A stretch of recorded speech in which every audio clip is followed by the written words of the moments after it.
See? And you got it going on. Give me some of your thug passion. You say the bomb a lot. I say the bomb. Or I do done and I do the emoji bomb. Like it's 94 up in here.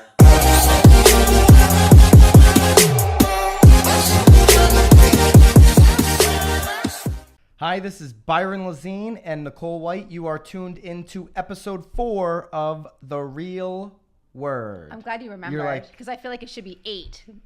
Yeah, because of our double takes. Yeah, a couple of retakes. But look, out of the gates. We have something to celebrate. Nicole's today. legit, finally. I'll cheers to it. You know, she could have had that stand last time, but she chose to go another direction.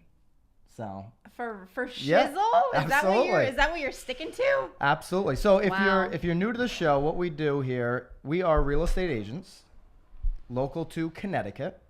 That's where we operate most of our business. So if you're new to the show, what we do is we pick an industry, something happening in the industry. We give you our word, our take, our 2 cents, whatever you want to call it. Our opinion. There you go. We're not news. On that topic. Right. And then we take somebody's final word, somebody from usually within the industry. We've got a great one today. Jeremy Cady from Atlanta, Georgia sent in a question. It could be really from anybody. Yeah. We got one from like a home inspector. Yeah. I sent over the other day. Which we may do on another show. Time. But Jeremy's question's about the big box brokerages. So we're going to break that down here in just a bit. But the one that we picked, I think, is super interesting. It is. It's rather interesting. It's the beast out there, Amazon. Amazon. So Amazon wants the keys to your home. Your home. This is trending on Inman. Oh, it came out just today. Right on the top. So basically, Amazon Key is the name of this. Well, you have to be an Amazon Prime member. Yep. First, for like, what is it? What did we find? It was like $100 to be an Amazon Prime member. And then, they want you to buy an Amazon Key. Yeah, so the Amazon Key is $249.99. Which is like crazy. But that's a one-time fee, right? Right. Well, but what they're saying is that this will enhance the security of your packages. So their delivery people will have access to your home through this Amazon Key. I mean, we were chatting about this before. I mean, I'm buying like maybe toothpaste, lotion. I mean, I'd rather save my if there's a robber that wants to steal my toothpaste. But to be fair, there's a lot of people buying a ton of stuff on Amazon. Shit tons of things for sure. So so the $249 is a one-time fee for you to get this key at your house, and then the delivery guy could have an app which has a smart lock, an Amazon Cloud Cam indoor security camera. Oh, that's good. So I didn't read that. Offers an option. So you're not reading the articles now. Well, There we go. I read it. I guess I missed that. Offers an option for free installation. So basically, there's an app. Yeah, the guy can come in, get into the house, or the gal, whoever it is, can easily get into the house and drop the package off. This is really for more security of the packages, right? Because it's not being left on the front porch, and the whole thing.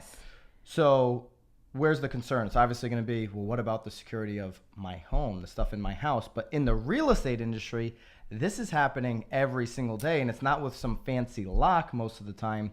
It's with one of those combinations. They actually take the key out. Right. They use your key to get into your house.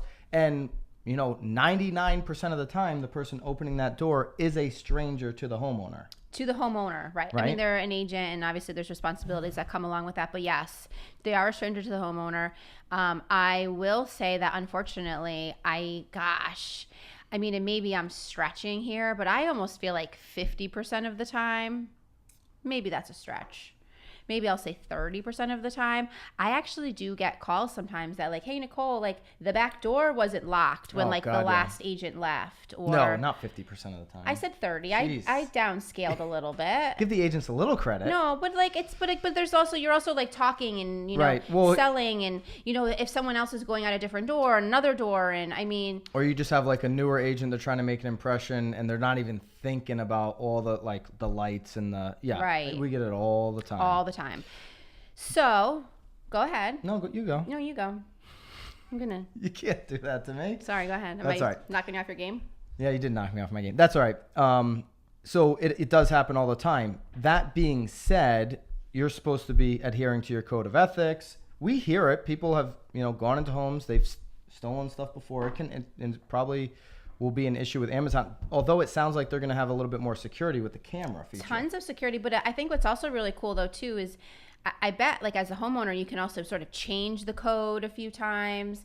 Yeah. I think what's really cool, too, is that you can then, it sounds like then others can also get this app, too. So if you have a dog walker, maybe you give them, like, a one-day code that day. Or they were even talking about, like we talked about last week, Airbnbs. You're doing an Airbnb, instead of worrying about a key being put back or there being a lockbox or you repair people, whatever all that. It is. So you can then, right. And so there are features like this in the real estate, right? You've got Tor, August Home, Prem Point, all these different features. Yeah, we have an electronic key too. Yeah, and some of the some of those. Although they've got the ones in our marketplace, you can turn it on and off and do a one-time code for people, but you're still literally taking out the actual key from that box, right? Putting it into the door. I like smart door features, and I think this is going to be the first big, like, smart feature to the structure of your home that really takes off, that everybody starts to adapt, because it is easy for your neighbors, your friends, your family, all these types of people to have the app to get into your house. And Amazon is doing it. So I feel like it's like the biggest distributor of all goods ever. So I think that people have been talking about a smart key sort of situation. I watch Shark Tank like religiously, like in the middle of the night. I feel like there's been a few people that have been trying to push like some sort of key of this nature, but obviously with Amazon sort of paving the way. I mean, it could originally, when you brought up the article, I was like, oh man, that's BS. Like, it's not even fun. But the more that I'm sitting here and sort of no fun and sort of marinating in the idea of an electronic key, it's good actually. Yeah. Like and I got 3 kids. So I definitely want my kid needs to get in, or oh my goodness, I forgot that it was a half day. I definitely want a smart door feature in my home. And I do think if you're selling your home, this would be a good feature to have for $250. Say, hey, let's forego the old traditional lock and the lockbox, and let's use this feature and be able to track who's coming in and out and the whole thing. So that would be an interesting conversation though too. Like, are you, like the agent, paying $250 for your seller to have the key? Or are you? I would say that the homeowner would pay for it as a nice closing gift for the buyers. Wow, look at you! Good and then little transfer spin it over. There. Good little spin. But no, I do think it's a good feature. It does open up the door for Amazon to now get into a lot of different, and we already know they're doing it, especially with the contractor page that they have up. A lot of different venues. They're going to continue to crack in. It's just another example why agents. We need to stay ahead of the curve, right? Because Tor is the prime example, right, of this, of getting people into the home easier, and the homeowners can put this. Now, you still have to know who's coming into your house, and you really don't if it's an agent, but at least you know that there is some type of code of ethics. I'm sure that there'll be some sort of function. I'd like to think that there'd be some sort of function that if you are able to access the home, maybe you get an email that someone has entered using that code. Maybe like you would get a different code as opposed to like this other person. So like my dog walker would have one code, and then whomever would have a different code. I think the fact that there is the camera on there, it's pretty kick-ass. I mean, I think it's again, sitting here and marinating in all of it. I think it's. You like to marinate. I do. I marinate quite often, but I think it actually is like. Let's get into the final word. You ready for the final word? I'm ready. All right. Let's roll the question. Byron and Nicole, it's Jeremy Cady from Metro Atlanta, Georgia. Hope everyone is awesome. I have a question for you guys for the show. A few years ago, we all saw what happened to the real estate industry, and that is where individual agents sought the refuge of in the protection of their business by joining a team. And they did that because I think teams have the momentum, teams have the volume, teams have the ability to help create businesses for individual agents. So we've seen that over the past few years. It's been a big pull in this industry. But what I'm seeing today, I think a lot of people are seeing, is now teams, it feels like teams are starting to join teams to ultimately hedge themselves against the bigger onslaught of a changing market, a changing digital market. And the result of that, I feel like, could be a very interesting scenario for the big box brokerages around the nation. So my question is this: is instead of being all doom and gloom like some agents are and say, hey, the real estate industry is going to completely be ruined. I don't think it is. I think there's always going to need an agent. There's always going to need to be help. My question is what do you see happening in the future of the real estate space when big box brokerages start losing tons of agents to teams that sit at virtual brokerages for virtually no fees all around the nation, and ultimately create super teams around the nation that don't need the backing and the support of a big box brokerage that still does business the way it was done 15 years ago? So that's my question. What do you see that doing to the industry? I see it as a good thing. Love to hear your take on that, because I think it's coming. I think it's coming quickly. Hope you both are well. Bye-bye. Whew. There's a lot there. Wow. JC. Thank you for the question, too, by the way, Yeah, and thank Jeremy. you for doing another video. I heard that there was the original video that only included Byron. Well, I didn't want Nicole to get upset for a second episode in a row where she was not included. But JC is looking forward to meet you at some point. Oh, good. He told me that, by the way. Oh, boy. So I know I was in the room. I'm pretty certain Jeremy was in the room in 2015, I think it was. Spencer Raskoff, CEO of Zillow, said at that time, over the next 3 years, you're going to see 100,000 new teams in real estate. We're basically in 2018 right now. We're in almost November of 2017. We've seen that. To Spencer's prediction, we've 100% seen a total outburst of teams. People are leaving their solo career, joining teams. Teams joining teams. Right? Yeah. We're an example. We are an example. So, and I'm right there with Jeremy, with Spence, like all the industry leaders. Now, all of them aren't. I'm pretty far out when I say this, because not all of them will go this far. I think the solo agent is dead. I don't think there is really a need for the solo agent. I mean, granted, if you want to, no need. It's like big drop. I mean, no yeah, need. I really, no need for ya. What? I mean, a need. You want to do 3, 4, 5 deals a year as a solo agent, go for it. I don't think it's the best thing for the consumer to have a solo agent that's specializing in everything, as opposed to working on a team that has individuals specializing in certain aspects of the transaction, because there's a lot: marketing, negotiation, analytics, paper, all these different things. The marketing administrative itself, marketing. I mean, holy flip. There is just a lot to it, right? So I know if I'm listing my home, I want to list it with a team 100%. But what do you think, Nicole, to Jeremy's point, when some of these teams really start to get big, right? Because we're seeing some of them get bought out right now, by the way, because the brokers are seeing this coming, the big box brokerages. But to Jeremy's point, if they're going to go that EXP model, this online brokerage, lower fees, which EXP, by the way, doesn't have low fees. They're like an 80-20 split. So I don't consider that a low fee. Right. What do you see if these teams really get big and they start to take more control in the industry? Well, I think that no matter what, I'm pretty certain that these big box brokerages will definitely adapt. I think they'll see that they need to sort of move their model in order to maintain their agents. They're not. Some of them aren't moving very quick right now. No, but I think that there are. I mean, I feel like the brokerage that we're with is adapting a little bit.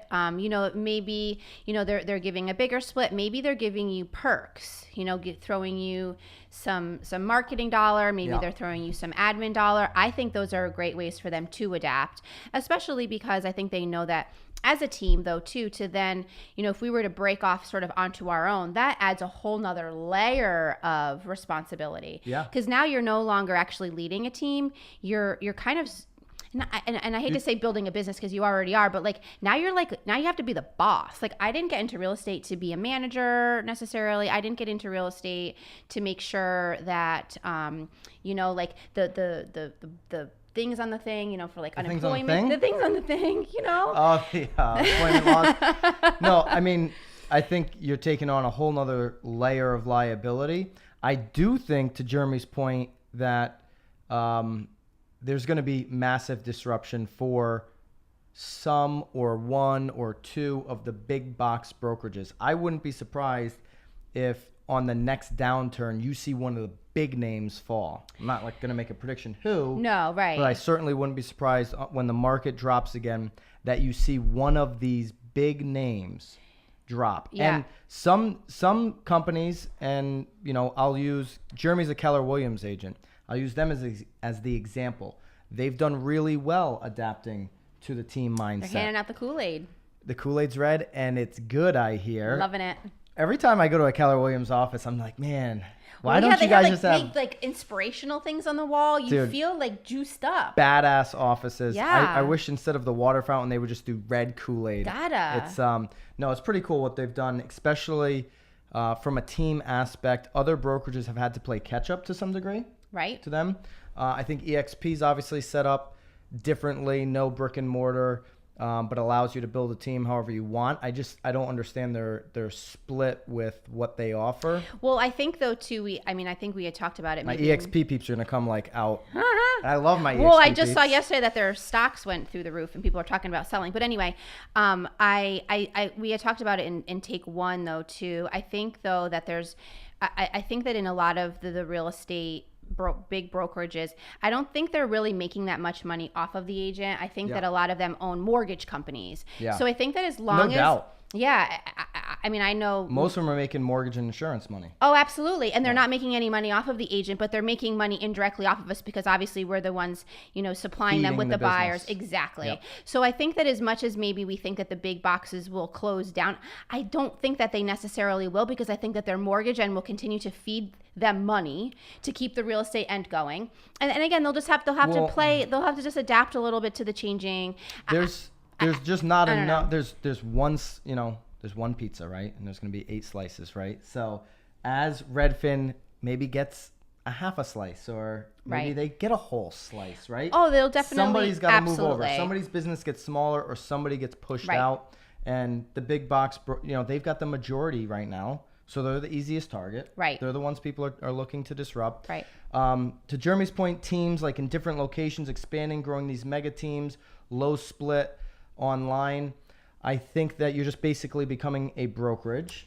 You need to have a differentiator if you're really going to create some massive change. I see it happening already. Some teams, different locations are merging. It'll continue to happen. They have to pull off culture still, right? Like EXP has done a decent job. I think you're kind of obsessed. With EXP? I think you've said EXP more than you said Nicole this episode. Just getting jealous. They've done a decent job of getting their peeps to drink the EXP Kool-Aid. Right. Right? Like I made a post about our question on, I think it was Rockstar Agents Closed Group page. Oh, yeah, about office and no about office. The offices, which we talked about in episode 3. Yeah. There's 145 comments, and the EXP people came out of the woodworks like, don't need an office, don't need an office, don't need an office. Now, though, a lot of those are the solo agents that are still hanging on for dear life, which I think will be dead in 5 years. Right. Which will be out of the business in 5 years, because they're thinking small. They're thinking, oh, geez, I don't need an office. I can work out of my car. I can do a minimum amount of deals. I can ship my 20% to EXP. They're not thinking like a business. That's why I've always had massive respect for a lot of the big teams in RE/MAX. Those big teams that operate under the RE/MAX model are true entrepreneurs. They're business people. Well, and I'm sure most of those teams are also with RE/MAX, you can open up a franchise. So you also are gaining the leverage of the big RE/MAX name. So I think it's hard to sort of underestimate the fact that there is still some wonderful leverage to be under a Coldwell Banker, brand, or a Sotheby's, or in our area it's Raveis, because there's sort of that global outreach that maybe as a team we can get there, but goodness, we have all these other arms already there, so just sort of hop on their back and take the ride. And it depends on what price range you're in, right? If you want to play in the luxe price range, right, then you better have connections in the major outlets, the major luxury outlets in the country, whether that's because you're just a massive networker and you're spending half the year on the road meeting those people, or you're with a brokerage that's going to enable those connections for you. Right. You can't sell luxury property by having one office in one small town and having no connections globally or nationally. It's just not going to work. So leveraging the big brands can help you get there quicker. Definitely, I think so. But thank you, Jeremy. That was fun. No matter what JC, there's massive disruption and change coming. It's all going to be good. I agree with you. They're going to need an agent going back to our last problem, somebody still has to open up, or not problem, but topic. Somebody still has to open up that Amazon door, advise, consult, navigate the marketing approach. There's just so many different steps to the real estate process. So not going away yet. Not yet. All right. If you've got a final word, please drop us an email. Brian will put up the emails somewhere. It'll be here. Be right here. Oh, in my face? It's going to be in my face? Brian will put up the emails. You can always send us an email. If you're listening to the podcast, look for the link below.